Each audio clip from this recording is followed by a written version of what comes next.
On March 16, the guy on X shared this post. Hunyuan3D 2 and trailers are incredible, but the 3D open source journey is not over yet. We have one more thing.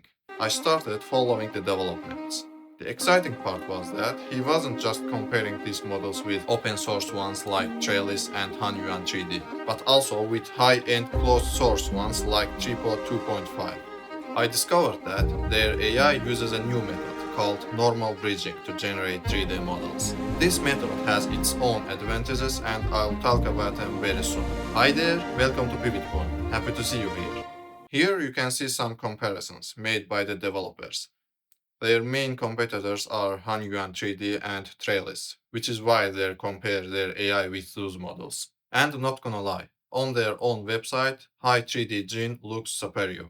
But I did some tests myself and will share the results with you throughout this video. As of March 28, the live demo has finally been released. Multi-view support is also on the way. So what is the new method called normal bridging and what makes Hi3DGen different? Let me quickly explain. First, the AI uses its normal image-based representation network feature. This part predicts the surface details of the objects from a 2D image. It generates a normal map, which captures the shape and texture of the surface in more detail. Then the normal to geometry learning decoder kicks in. This part of the system turns the generated normal map into a 3D shape. I generated some models in both Hi3DGen and Hunyuan3D. Let's quickly check them one by one so you can decide which is better.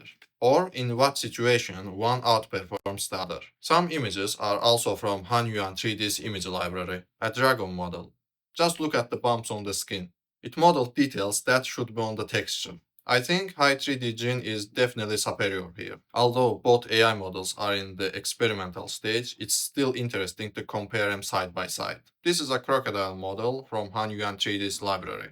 Look at the textures. I would say Hi3DGen did a great job here. We also have more details on the axe. A human bust. Although neither model is great, but Hi3DGen looks more detailed. The boy model.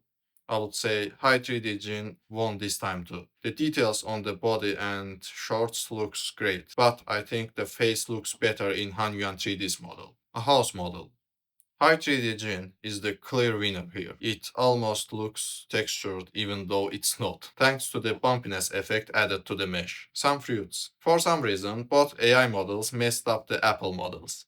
But again, the difference is noticeable. An eagle model. The results are nearly identical, but the details on the Hi3DGen version are a bit sharper and more noticeable. However, Hunyuan3D also did a great job here. You can try this model for free on huggingface.com. I'll put the link in the description.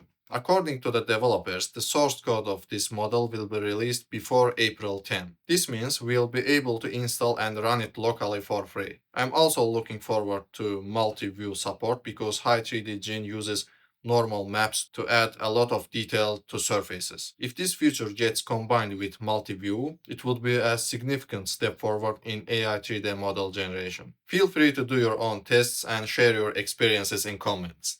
Don't be surprised if you get weird results though. They are still learning, just like us. If you found this video helpful or at least interesting, please consider liking and subscribing. I'm also following another exciting AI model for 3D and will most likely make a video about it very soon. Until then, take care. Thanks for watching. Stay in touch.